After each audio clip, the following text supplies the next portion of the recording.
on accueille Julien Marsili.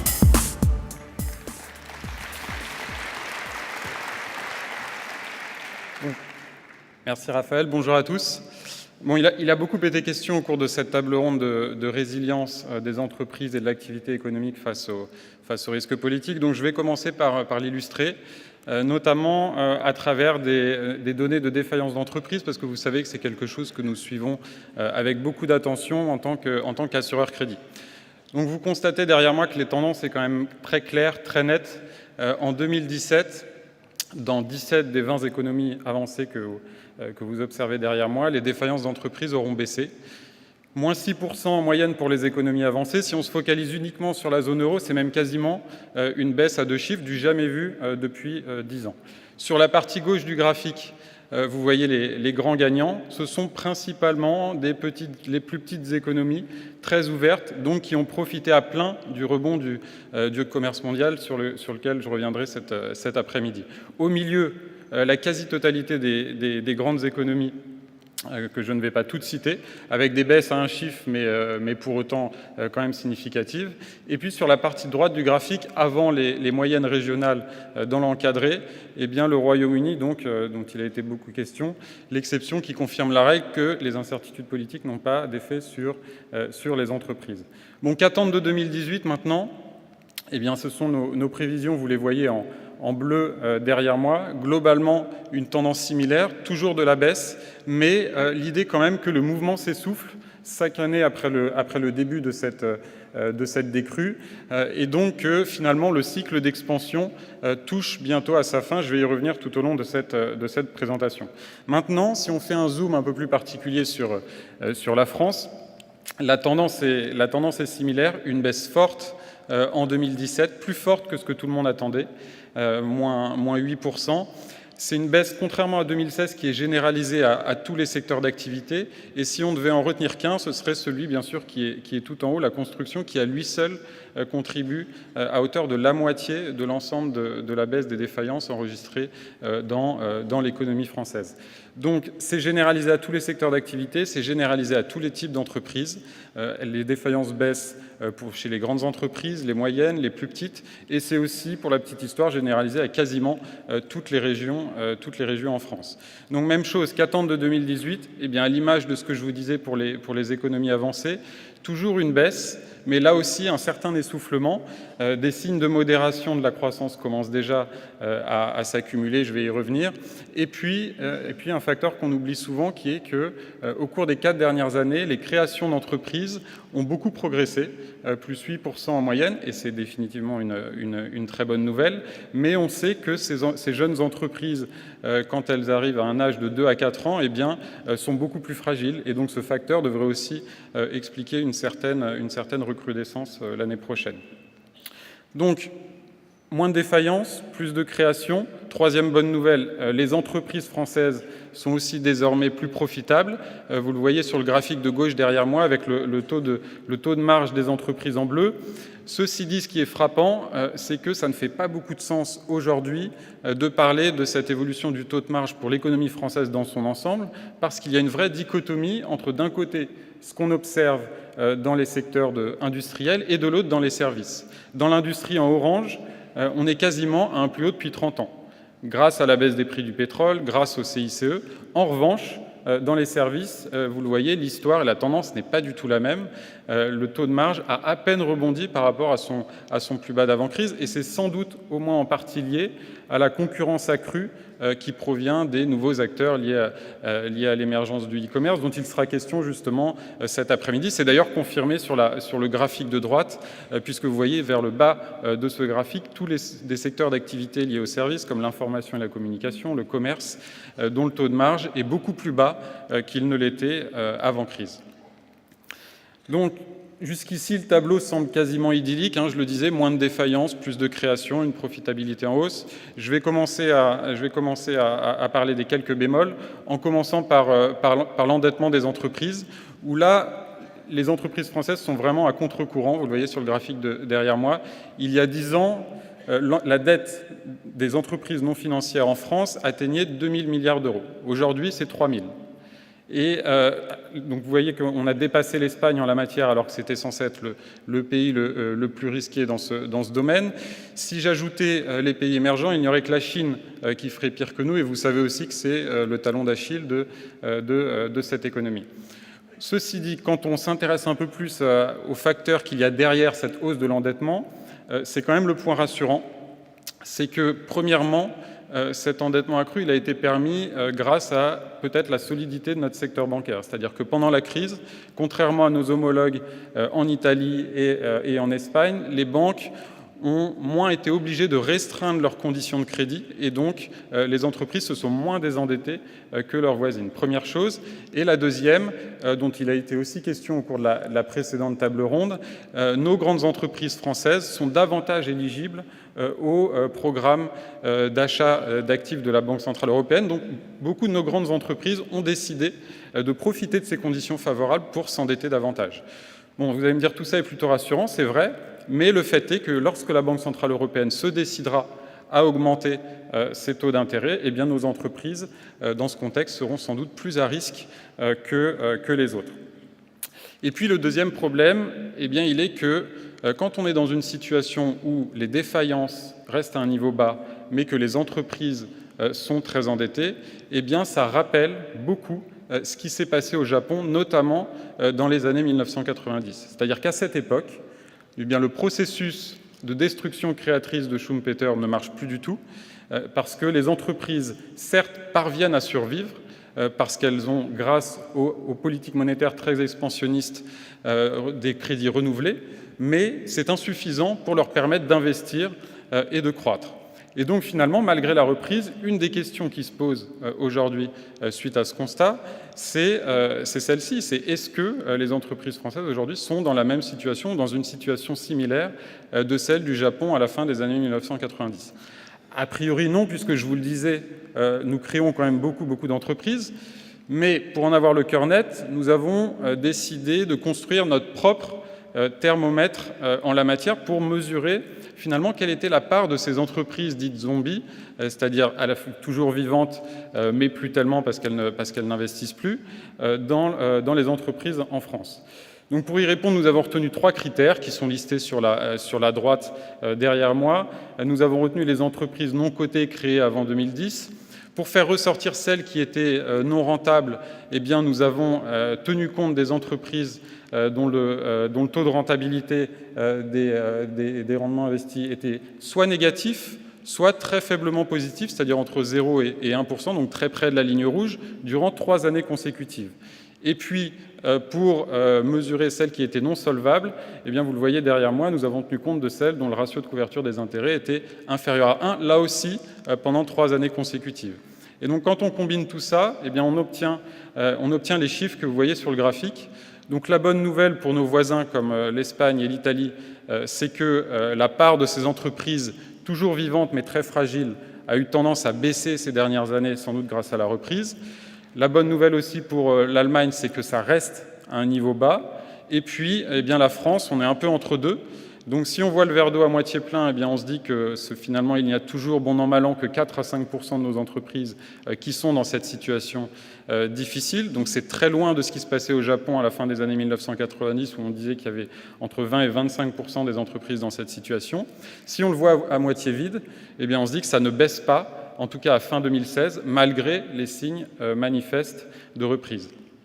Et le problème que ça pose, c'est que, eh bien, quand on est dans cette situation où les entreprises sont trop endettées et qu'elles n'investissent pas pendant une période de temps prolongée, eh bien, ça se caractérise par des destructions de capacités de production. Donc, ce n'est pas vu comme un problème lorsqu'il y a une insuffisance de la demande. En revanche, ça le devient rapidement lorsque la reprise se matérialise et que la demande augmente, parce que dans ce cas-là, ça se transforme vite en insuffisance d'offres. Et c'est justement ce que nous disent aujourd'hui les entreprises françaises dans les dernières enquêtes de conjoncture. Donc concrètement, pour les entreprises, qu'est-ce qu'on entend par insuffisance d'offres ? 1, des insuffisances d'équipement, 2, des problèmes d'approvisionnement, et 3, des difficultés de recrutement. Et c'est sans doute ce troisième point qui est aujourd'hui le plus prégnant pour les entreprises françaises. Vous le voyez derrière moi avec, pour chaque secteur d'activité, la part des entreprises qui affirment avoir des difficultés de recrutement. Donc c'est moins vrai pour les secteurs des services, sauf les transports et en particulier les transports routiers. Vous voyez tout en haut la construction qui est aussi un point aberrant, c'est-à-dire que certes ces difficultés augmentent, mais en même temps dans ce secteur d'activité il semble que ce soit un problème structurel. En revanche, ce qui est nouveau et ce qui est très surprenant au cours des derniers mois, c'est que dans tous les secteurs industriels, ces difficultés de recrutement ont augmenté, ont progressé très rapidement. Donc vous allez me dire, nous ne sommes pas les seuls dans ce cas de figure. C'est vrai, c'est la même chose par exemple en Allemagne. La différence, c'est qu'en Allemagne, vous le savez, le taux de chômage aujourd'hui est à un plus bas depuis 27 ans, ce qui est loin d'être notre cas. Je vous ai rappelé dans les cases en bleu le taux de chômage actuel. Donc ce taux de chômage aujourd'hui, supérieur à 9%, il est 2 à 3 points supérieur à celui qu'on avait en 2000 et 2008, les dernières fois que nos entreprises ont connu ce type de problème de recrutement. Donc finalement, comment expliquer ce paradoxe, c'est-à-dire un chômage toujours élevé, mais des difficultés de recrutement? Eh bien, c'est sans doute en partie un héritage de la crise. Vous le savez, cette crise a été plus forte, elle a été plus longue que les précédentes, et donc beaucoup de personnes sont restées au chômage plus longtemps. Entre 1995 et 2010, vous le constatez derrière moi, le nombre de demandeurs d'emploi depuis plus de 3 ans oscillait entre 300 000 et 400 000, quelle que soit la dynamique conjoncturelle. Depuis 2010, il a augmenté à 900 000. Et finalement, ce surplus de 600 000 personnes qui sont aujourd'hui moins employables parce qu'elles sont restées sans emploi pendant trop longtemps, eh bien, ça correspond exactement aux 2 points de chômage de plus que je vous mentionnais il y a un instant. Donc en économie, on appelle ça un effet d'hystérèse. Pour être plus précis, même les économistes ont emprunté ce terme aux physiciens. Et en physique, un effet d'hystérèse signifie qu'un phénomène physique perdure après que sa cause a disparu. Donc appliqué au marché du travail, ça veut simplement dire que le taux de chômage va rester élevé, bien que la crise soit terminée. Donc, quels enseignements finalement tirer de ce problème? Principalement 2, et malheureusement aucun des 2 n'est très réjouissant. Le premier, il est illusoire d'anticiper à court terme une résolution de ce problème parce que ça nécessite des réformes de fond en termes de formation initiale, en termes de formation professionnelle qui mettront du temps à avoir des effets concrets sur le marché du travail. Et puis le deuxième, il est plus concret encore peut-être pour vous dans la salle, il est que, eh bien, si les entreprises à très court terme sont contraintes dans leur production, dans leurs investissements, eh bien, ça veut dire que si elles ne peuvent pas produire assez pour répondre à la demande, elles vont devoir importer. Et vous l'avez vu au cours des 2 dernières années, les chiffres du commerce extérieur français ont été très mauvais. Il s'est dégradé de 25% au cours de cette période. Il a amputé la croissance française au cours des 4 dernières années de 0,3 points en moyenne par an. C'est le 3e pire score de la zone euro. Nous avons 3 fois moins d'entreprises exportatrices qu'en Allemagne, 2 fois moins qu'en Italie, beaucoup moins qu'en Espagne. Et même si on tient compte seulement de nos grandes entreprises, nous en avons aussi moins que dans chacun de ces pays. Bref, je m'arrête ici. Je pourrais continuer comme ça assez longtemps sur ce tableau assez négatif. Ce qui est peut-être plus intéressant, c'est d'essayer d'expliquer cette détérioration en 2 temps de cette balance commerciale, c'est-à-dire la première phase derrière moi entre 2000 et 2010, et puis la deuxième, donc plus récente, depuis 2014. Donc pour répondre à cette question, nous avons vraiment décortiqué en long, en large et en travers la balance commerciale française, en regardant les soldes que nous avons par pays, que vous voyez en vert, et puis par secteur d'activité, c'est ce que vous voyez en bleu derrière moi. Alors comment lire ce graphique un peu compliqué? Le plus simple est sans doute de regarder un point. Prenez celui qui est tout en bas, un peu à droite, c'est celui de l'énergie. C'est donc le solde qui est le plus en bas, ce qui signifie que c'est notre principal déficit commercial. En revanche, il est aussi sur la partie droite du graphique, donc ce qui veut dire qu'il ne s'est pas détérioré depuis 2 ans, il a même eu tendance à se résorber, et d'ailleurs ce n'est pas une surprise puisque vous le savez, les prix du pétrole ont beaucoup baissé, donc ça a allégé notre facture énergétique. Dit autrement, ce poste sur l'énergie explique la détérioration de notre balance commerciale au cours de la première phase, entre 2000 et 2010, mais pas au cours de la deuxième, c'est-à-dire cette dégradation plus récente depuis 2014. Prenons un deuxième point, pas très loin, en vert, la Chine. Même chose, très en bas. Donc, et ça confirme le fait que le déficit que nous avons vis-à-vis de la Chine représente presque 40% de notre déficit total, mais près de l'axe central, ce qui signifie que notre déficit vis-à-vis de la Chine ne s'est pas détérioré récemment. Donc c'est une cause de la dégradation tendancielle dans les années 2000, mais pas une cause de cette dégradation récente.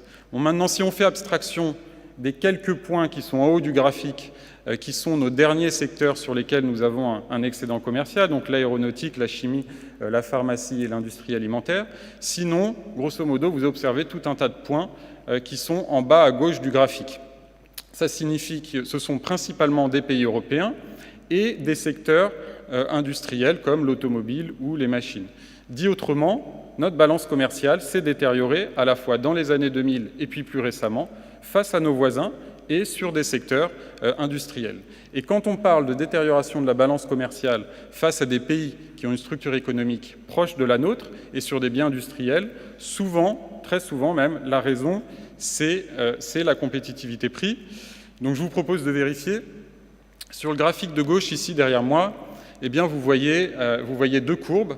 La première en verte, c'est la compétitivité coût donc de la France, qui mesure donc le rapport entre le coût salarial unitaire en France et celui chez nos partenaires commerciaux. Et puis la compétitivité prix, qui mesure, elle, eh bien, les prix à l'export français et son rapport face aux prix de référence chez également nos partenaires commerciaux.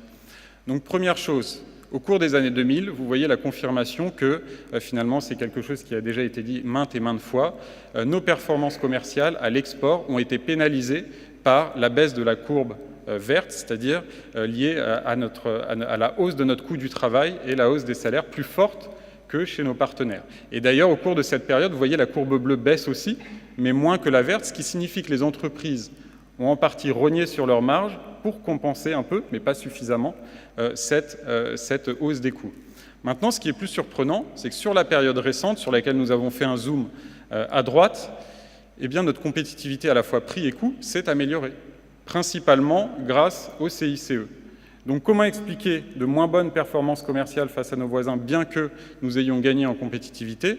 Eh bien, vous le voyez sur le graphique de droite, certes, notre compétitivité coût s'est améliorée notamment grâce à la modération salariale, notamment grâce au CICE, mais la compétitivité prix, elle, la barre en bleu, c'est elle très peu améliorée. Donc dit autrement, les entreprises françaises ont restauré leurs marges plutôt que d'essayer de gagner des parts de marché à l'export. Donc, dans ce contexte, qu'attendre de 2018 pour nos 124 000 entreprises françaises qui exportent?